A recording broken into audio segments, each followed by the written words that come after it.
Crystal Cave by Mary Stewart. Book 4, The Red Dragon. 10. Kildare, I had been told, is a mountain in the very centre of Ireland. There are in other parts of this island mountains which, if not as great as those of our own country, could still merit the name. But the hill of Kildare is no mountain. It is a gentle conical hill whose summit is, I suppose, no more than 900 feet high. It is not even forested, but clothed over with rough grass, with here and there a copse of thorn trees or a few single oaks. Even so, standing where it does, it looms like a mountain to those approaching it. For it stands alone, the only hill at the centre of a vast plain. On every hand, with barely the least undulation, the country stretches flat and green, north, south, east, west. It is the same, but it is not true that you can see the coasts from that summit. There is only the interminable view on every hand of the green, gentle country, with above it a soft and cloudy sky. Even the air is mild there. We had fair winds, and landed on a long grey strand on a soft summer morning with a breeze off the land, smelling of bog myrtle and gorse and salt-soaked turf. The wild swans sailed the lows with the half-grown cygnets, and the peewits screamed and tumbled over the meadows where their young nestled down between the reeds. It was not a time or a country you would have thought for war, and indeed the war was soon over. Gilliman the king was young. They said not more than 18, and he would not listen to his advisers and wait for a good moment to meet our attack. So high was his heart that at the first news of foreign troops landing on the sacred soil of Ireland, the young king gathered his fighting men together and threw them against Uther's seasoned troops. They met us on a flat plain with a hill at our backs and a river at theirs. Uther's troops stood the first wild, brave attack without giving ground even a couple of paces, then advanced steadily in their turn, and drove the Irish into the water. Luckily for them, it was a wild stream and shallow, and though it ran red that evening, many hundreds of Irishmen escaped.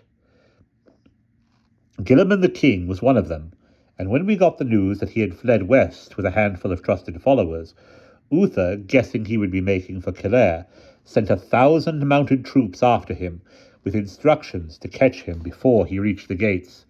This they just managed to do, coming up with him barely a half-mile short of the fortress, at the very foot of the hill and within sight of the walls. The second battle was short and bloodier than the first, but it took place in the night, and in the confusion of the melee, Gilliman himself escaped once more and galloped away with a handful of men. This time nobody knew where, but the thing was done. By the time we, the main body of the army, came to the foot of Mount Kildare, the British troops were already in possession, and the gates were open. A lot of nonsense has been talked about what happened next. I myself have heard some of the songs, and even read one account which was set down in a book. Ambrosius had been misinformed. Kildare was not strong built of great stones, that is to say, the outer fortifications were, as usual, of earthworks and palisades behind a great ditch, and inside there was a second ditch, deep with the spikes set.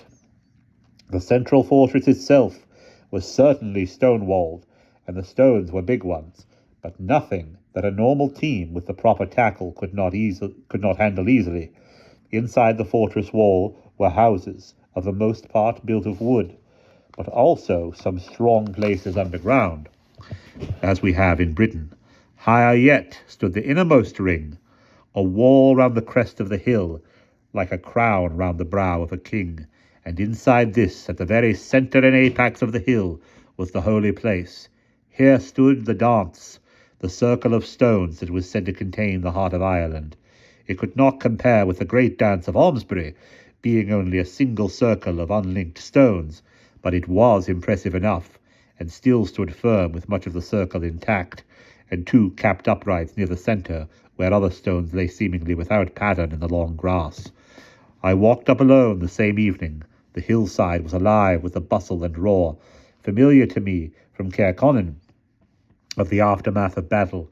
But when I passed the wall that hedged the holy place, and came out towards the crest of the hill, it was like leaving a bustling hall for the quiet of some tower room upstairs. Sounds fell away below the walls, and as I walked up through the long summer grass, there was almost silence, and I was alone. A round moon stood low in the sky, pale still and smudged with shadow, and thin at one edge like a worn coin. There was a scatter of small stars, with here and there the shepherd stars herding them, and across from the moon one great star alone burning white. The shadows were long and soft on the seeding grasses. A tall stone stood above, leaning a little towards the east. A little further was a pit, and beyond that again a round boulder that looked black in the moonlight. There was something here. I paused. Nothing I could put a name to, but the old black stone itself might have been some dark creature, hunched there over the pit's edge. I felt a shiver run over my skin and turned away. This I would not disturb. The moon climbed with me, and as I entered the circle she lifted her white disk over the capstones and shone clear into the center of the ring. My footsteps crunched, dry and brittle, over a patch of ground where fires had recently been lit. I saw the white shapes of bones and a flat stone shaped like an altar. The moonlight showed carving on one side, crude shapes, twisted, of ropes or serpents. I stooped to run a finger over them. Nearby a mouse rustled and squeaked in the grass. No other sound. The thing was clean, dead, godless. I left it, moving on slowly through the moon-thrown shadows. There was another stone, domed like a beehive or a navel stone, and here an upright, fallen, with the long grass almost hiding it. As I passed it, searching, a ripple of breeze ran through the grasses, blurring the shadows and dimming the light like mist.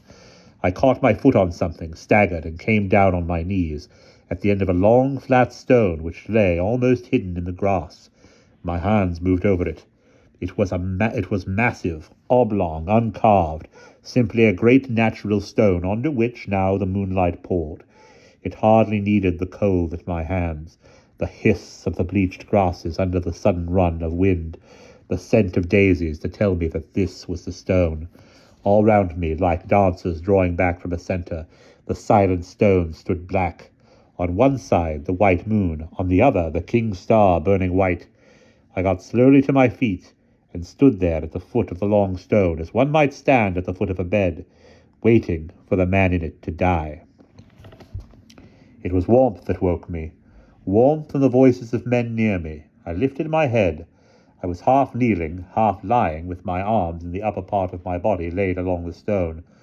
The morning sun was high and pouring straight down into the center of the dance.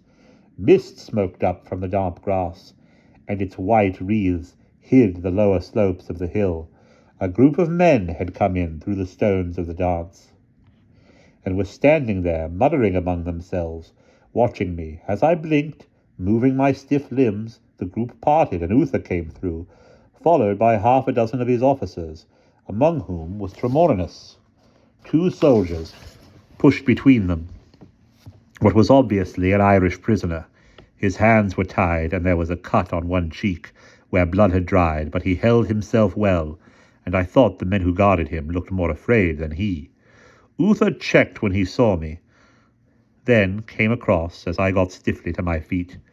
The night must have shone still on my face, for in the group of officers behind him I saw the look I had grown used to, of men both wary and amazed, and even Uther spoke a fraction too loudly.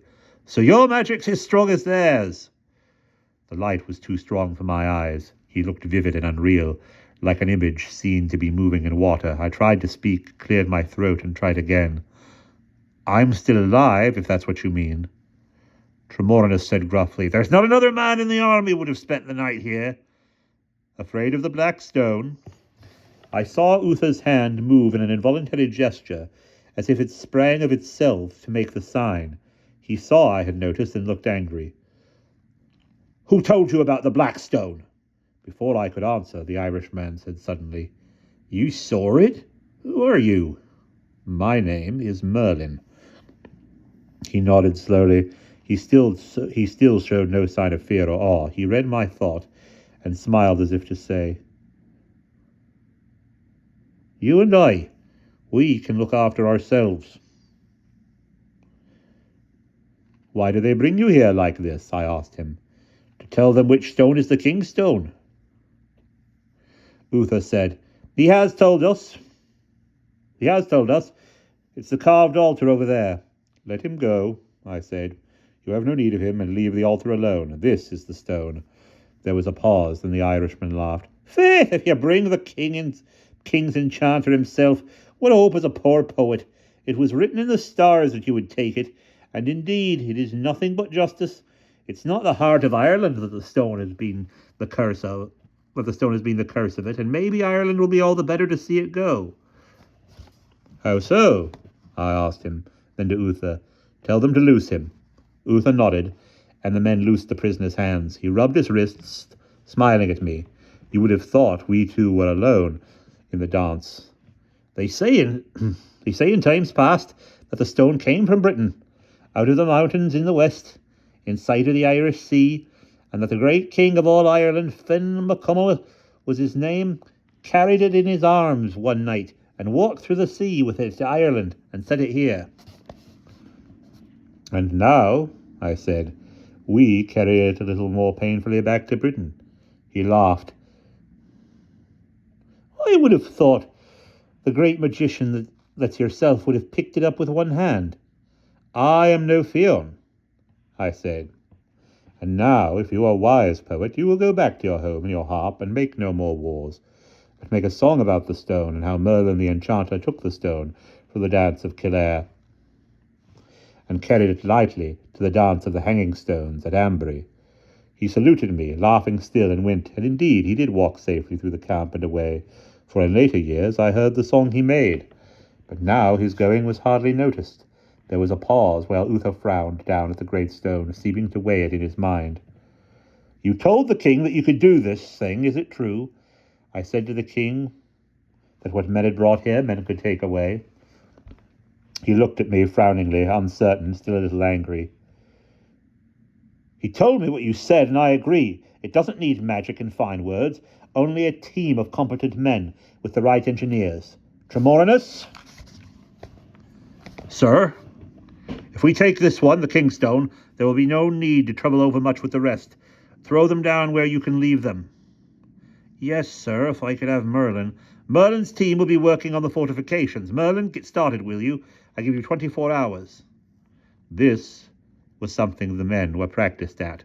They threw down the walls and filled in the ditches with them. The palisades and houses, quite simply, we put to the flame. The men worked well and were in good heart. Uther was always generous to his troops, and there had been goods in plenty to be looted, armorings of copper and bronze and gold brooches, and weapons well made and inlaid with copper and enamel, in a way the Irish have. The work was finished by dusk, and we withdrew from the hall to the temporary camp, which had been thrown up on the plain at the foot of the slope. It was after supper when Tremorinus came to me. I could see the torches and the fires still lit at the top of the hill, throwing what was left of the dance into relief. His face was grimy and he looked tired.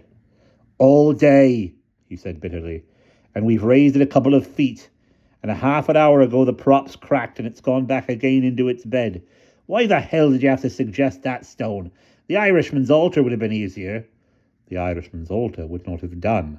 "Well, by the gods, it looks as if you aren't going to get this one either. Look, Merlin, I don't care what he says. I'm in charge of this job, and I'm asking you to come and take a look, will you?" The rest is what the legends have been made of. It would be tedious now to relate how we did it, but it was easy enough. I had had all day to think about it, having seen the stone and the hillside, and I had had the engines in my mind since Brittany. Wherever we could, we took it by water, downriver from Kildare to the sea, and thence to Wales, and still, as far as possible, by river, using 2 great avons, with little more than a score of dry miles to cross between them.